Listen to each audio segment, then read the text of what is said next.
So kind of before we get started, do a quick review. Last month, we kind of did the umbrella of standardization. So standardization works by setting generally accepted guidelines, and these guidelines are understood by everyone in the organization. It's super important that everyone really understands these and knows what they are and how to comprehend them. And this pretty much is with any product service. And the goal of the standardization is to enforce consistency, which in the long run will lead to your organization or business being more lean and more efficient. It also ensures that the good or service is executed in the same way every time with the standardization that you set in place. And it just gives that product or service the consistent quality that you are looking for every time for the customer. So last month, here was our little word cloud that we did.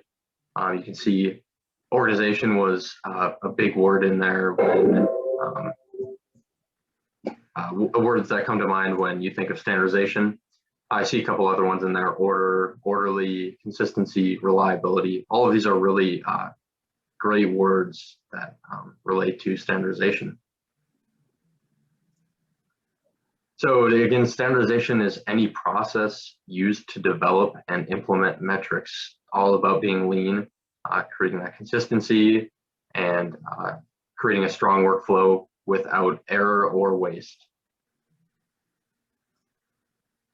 So standard work is one of the more powerful, but sometimes least used lean tools. Standard work is, it forms the baseline for Kaizen, which is continuous improvement. And as the standard is improved, it allows for new standards to take place. So these standards can really be ever changing. You know, a standard isn't always set in stone. It can improve and grow to then build a new standard.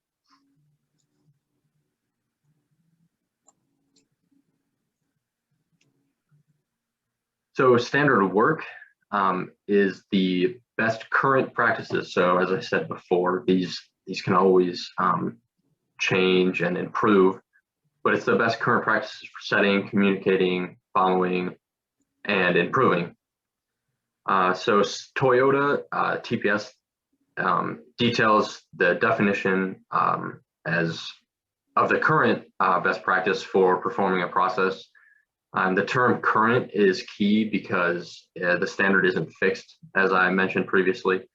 And so it's important to know that no matter where you are really in this organization or process, that there is always room for you or your employees or your supervision to grow this standard and to use standard work to implement the best practices. So Toyota was really kind of the pioneer with this, and they kind of implemented the disciplines of this. And just because Toyota used this in their production models, doesn't mean it's solely for manufacturing or production. It can really be used across any industry, not just manufacturing. It's huge in the healthcare industry, higher education. You see a lot of it just in your own place of work. I work at Train, and we have lots of standard work practices for even some simple things, because for newer employees, you may not have all the basics down. So being able to go out and look at a standard work template or some standard work guidelines can really be helpful, because it just gives you another mode to learn from, whether you're good at learning just from somebody showing you how to do it or doing it yourself. Standard work can really be developed and changed to kind of accommodate for the people you're trying to, or the people that are going to be utilizing this standard work. So in talking about what standard work is, it's always important to talk about what standard work is not. It's not busy work. So just because there are templates out there and there are standard work guidelines, doesn't mean it's just busy work that you get thrown down and it's just pushed down the ladder that has to be done. If there's standard work for anything, it's important because that standard work is there in place for a reason to eliminate any sort of waste, whether it's time or resources. It's important that standard work maps out the best process for a task because it becomes a baseline for improvement and it's not the ceiling. So this should come as kind of a relief because it gives a good way to measure some of the impact that you're doing. So if you don't have a way to measure any of the work you're doing or the impact of the work you're doing, it's hard to grow from that because you have no baseline to measure from and there's nothing to measure it against. So it's not something you really want to create to just kind of stuff away in a file, check one box off the list that you made a standard work template for this activity.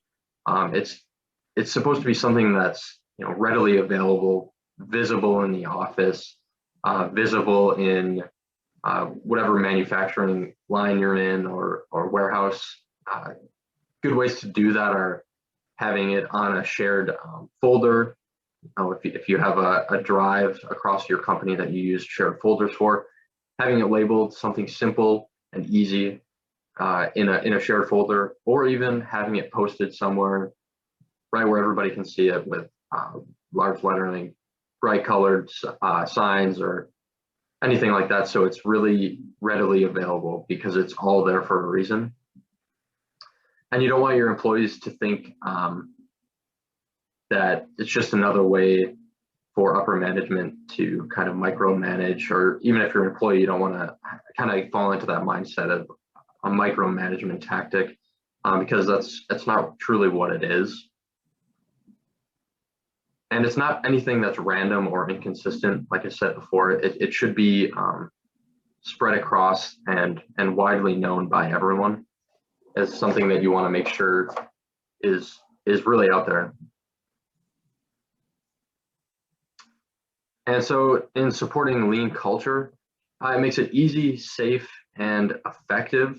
So it's establishing precise procedures to make products in the safest way, in the easiest way, and the most effective way based on our current technologies and current technologies of your company.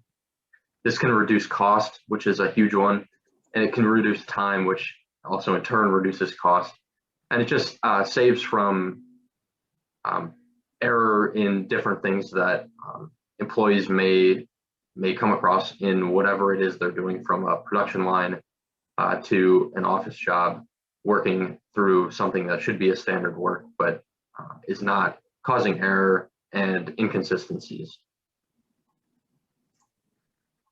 So the benefits of standard work kind of have been mentioned throughout, but it really just eliminates and makes the waste more visible, and it eliminates the tribal knowledge to allow for everyone to understand what's going on. There's nothing that one employee does that's so much better, but that employee keeps it secret so they can look better come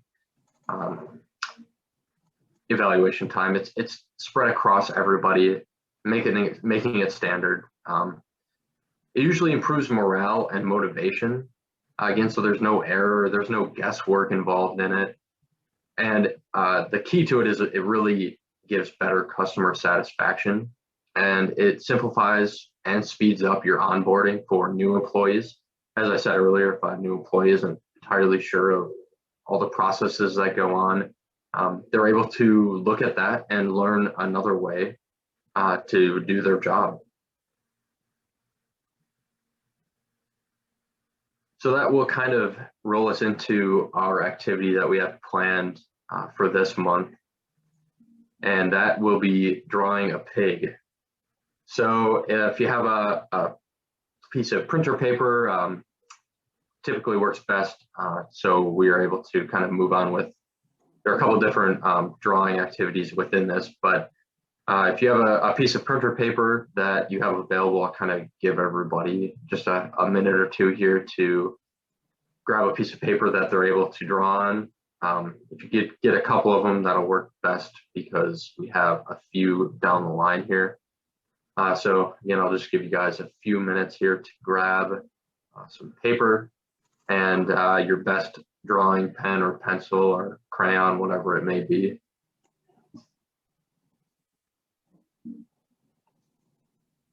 If anybody needs more time, again, we do have the chat open here, so you can throw whatever you might need up in the chat, or raise your hand if that's an option. But we'll just give it a minute, let everybody grab some paper.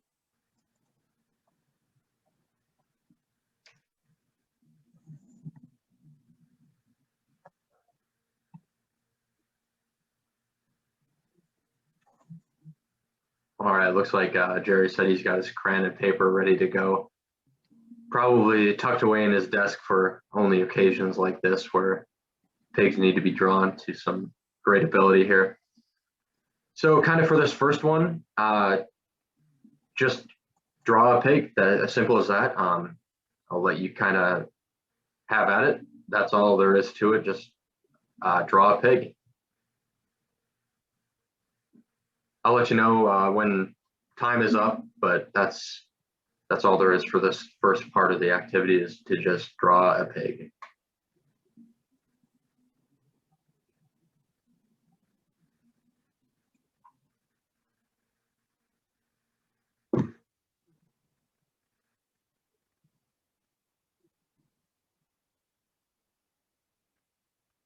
Hopefully everybody's out there trying to channel their inner artist and into this pig.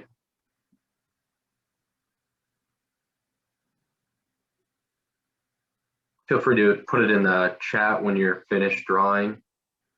Give you a little bit of time here.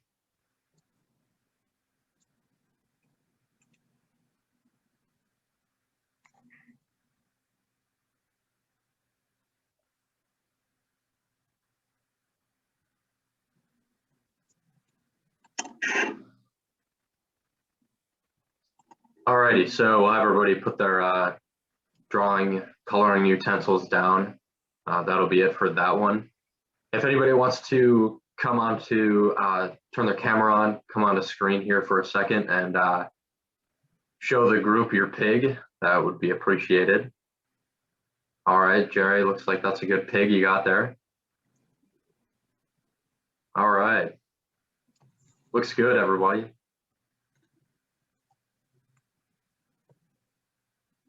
All right, so John's showing his up there. All righty, so we'll move on to the next slide here, which is implementing some standard work. So on a second piece of printer paper, plain white paper, whatever you have, fold your paper, or you could even draw these grid marks, whatever works best for you. You're just gonna want those 9 square grids on there. So I'll give you a little bit of time to get that squared away and ready to go. Again, just a plain piece of white paper, whatever paper you have to draw again, fold or pencil in those grid marks. Those will be required for this portion of the exercise.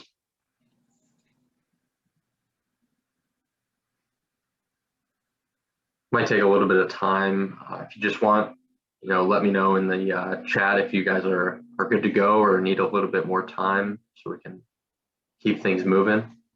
Don't have a whole lot of people in here, so that kind of helps with some time, but for the recording, we'll want to give some of those people that'll watch the future recording a little bit of time between these.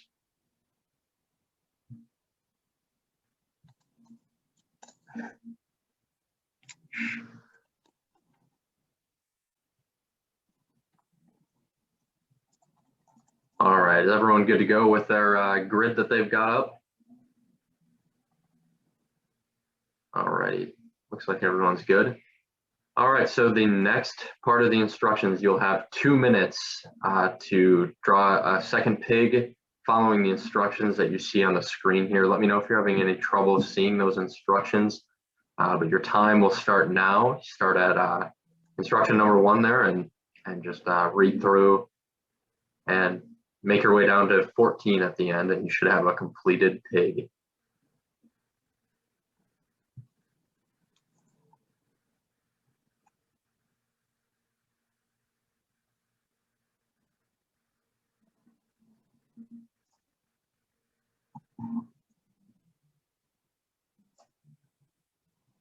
Again, just following the steps there, 1 through 14. You got about a minute and a half left to finish that pig up.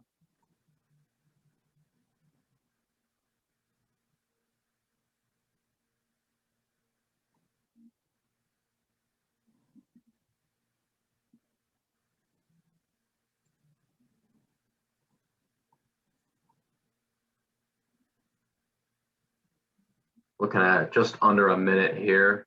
Hopefully everyone's making their way through. Should be about halfway through with those instructions by now.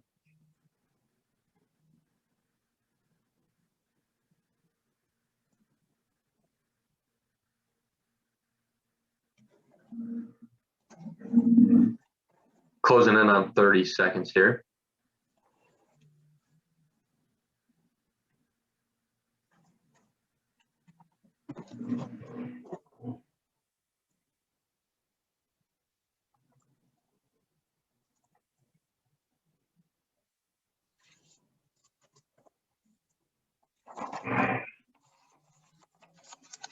All right, about 10 seconds. Wrap it up. All right, everyone stop drawing. If anyone wants to come off of the screen and show their pig again, be appreciated.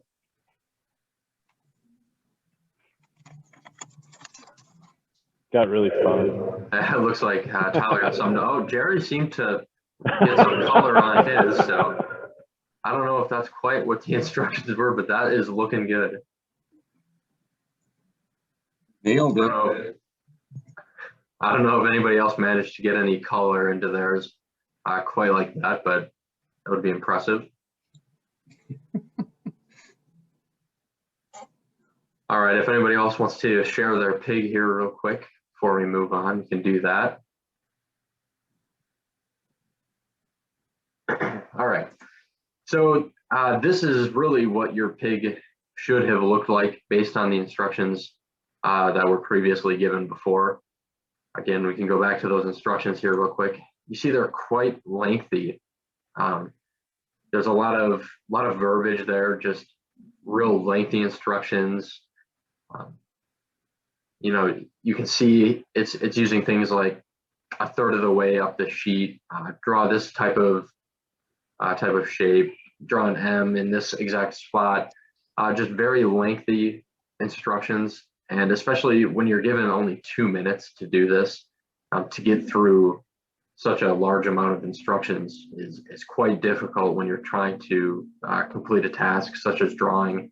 But this can really be, you know, put over any task really with any instructions that you have.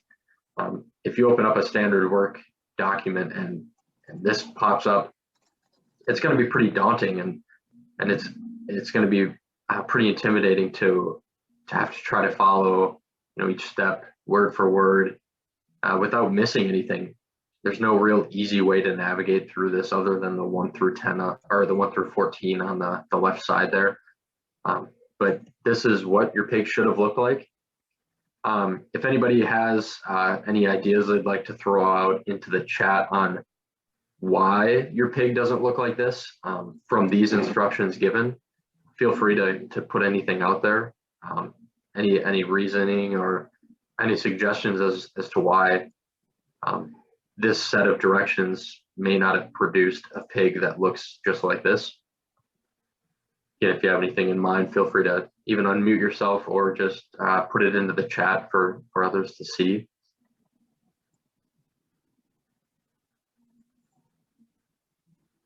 Too complicated. Yeah, exactly. It's really complicated. Like I said, lots of words there.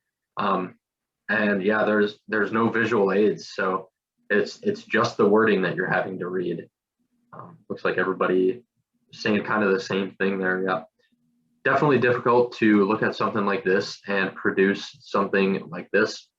You'd think when looking at the outcome here, a pig that looks like this, that the instructions would be much simpler. So then implementing some true standard work practices and into it, this is really kind of what a standard work template should look like for something for this activity. So we're kind of shortening it down. We went from 14 steps to just 6 here. Makes it much easier. There's a little bit of color on each step to signify a change in step. And also with that color, you see the number on the right-hand side that correlates with that color direction. So it's very easy to see which word direction goes with the visual aid on the right. So basically what everyone was saying was in the chat that it looks like everyone said it was too long or complicated and there's no visual aid. So something like this really solves both of those. We throw in a visual aid there on the side and shorten the instructions a lot. And at the end of the day, it really actually, you don't lose anything out of it and your outcome is better. So if you want to go ahead and give it a try with another gridded sheet of paper, you can follow these instructions this time and see exactly how good your pig is. I'll give you a couple minutes here to do that. Again, if you want, just use the instructions on the screen now and the visual aid on the screen to see how well you can draw that pig. And at the end, we will go into a little bit of a prize section. So definitely participate in drawing the pig because there will be an award to one person at the end of this. I'll give you guys just a little bit of time. Again, if you want to just put it up in the chat or unmute when you're done, or if you need another minute or two.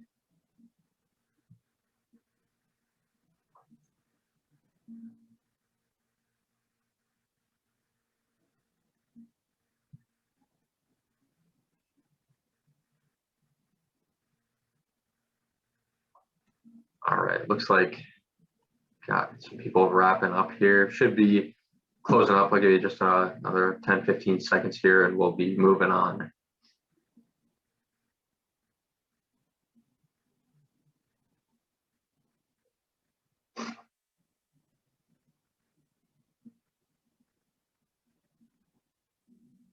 All right, hopefully everyone's kind of closing it up here, finishing up their pigs. We'll move on to the next slide here. I didn't draw a pig, but I definitely feel like after looking at these instructions and looking at the visual that it was much easier this time around. So how could some of these previous examples of standard— Sorry, Jacob, could you go back a slide? Yeah, no problem. There you go. I don't know if this was intentional or not, but your 2 and 3 are both red. Okay, yeah, actually, yeah. And it doesn't say anything about adding 3. Okay. Or 3 yeah, points to something different there. The back legs, I mean.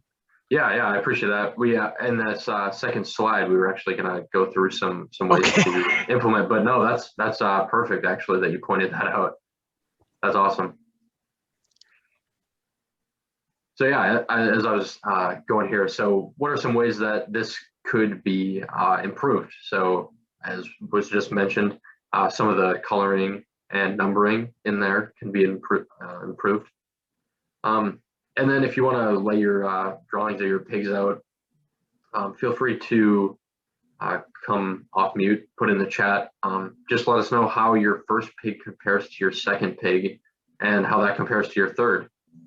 So again, your first pig, we did just solely off of me telling you to draw a pig. So some people may have just drawn little stick pigs. Some people may have drawn a profile of a pig. Some people may have drawn just a headshot of the pig. And so that kind of lays into how work can be done, whether it's manufacturing or a simple office process. With a direction as simple as drawing a pig, you don't know what the outcome is going to be. It'll probably be different for everybody. Now, if you've done this exercise before, you probably have it down, but having the correct directions in place and using a visual are very important to that. And so this kind of rolls into not only work, but how you can apply it in your own life. You don't necessarily maybe need to laminate your standard work in your house for how you do your dishes every time or something like that. But the concepts and the principles can still be implemented and rolled into your daily life, doing whatever it is you may do that's so habitual by now. But there really is elements of standard work in that. So if anybody has any questions, comments, anybody thought their pig was the best, you can put it up in the chat here. If anybody else had any other examples of how the standard work for this pig exercise could be implemented, that would be awesome. That one we had was a great catch. That was good. I'm glad somebody said that one. With that, we'll kind of roll into the contest here with the pigs. So with these pig drawings that you have, you are all welcome to take a snapshot, take a picture of the pig drawing that you had, and this will put you in the drawing for a chance to win a free ticket to the annual symposium. Large dollar value, simple thing, just putting your pig out on LinkedIn. There's some directions there if you're unsure on how to exactly do it.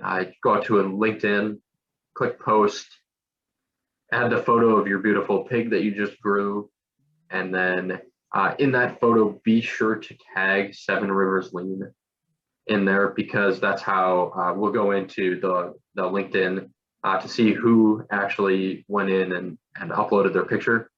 And we'll take those names and put those names into a drawing for a free ticket to the symposium. So pretty great prize here for this big drawing. I can leave these instructions up for a little bit. If needed too, we can always send these out via email if you're unsure on how to upload that through LinkedIn. And that basically concludes this little mini series on standard work. Again, we are having a third part in this mini series, leaders standard work. So be sure to tune into that one. And also at the end here, we have a quick Google Forms activity reflection kind of thing. It's just 2 real quick questions that we ask you to please complete. It should take you out to a Google form where you can just answer those real quick and submit them. Again, we can leave this up for a second. If anybody needs it emailed out to them, that can definitely be done. It's just that simple link. I can go ahead and put that into the chat here too. If anybody would like to just copy it from that or take a picture of it, save it to their desktop, whatever for now. Just a couple of real quick questions. Should help with some events going forward, just to see what you guys are enjoying about it and some of the ways that you want to see some of these go from now on. So that kind of leaves it. I can throw back up this contest page here for anybody that had any other questions on it. So that leaves a little bit of question and answer time. If you have any questions over the standard work presentation that was just given, or over the last standardization presentation that was given last month, feel free to put those in the chat or unmute and ask those questions. Any other questions or concerns can be asked as well. Just give it a couple minutes here to see if anybody else has some questions. Otherwise, I'll give it back to Tyler for the closing as soon as we give some people some time. The one thing I'll just mention here quickly in reference to that first part of the mini series on standardization, we did sort of change how we recorded the sessions. And so we haven't gotten that session up onto YouTube yet. So if you're looking for that, both part 1 and part 2 will have that uploaded by the end of the week. just wanted to throw that out there. Thank you.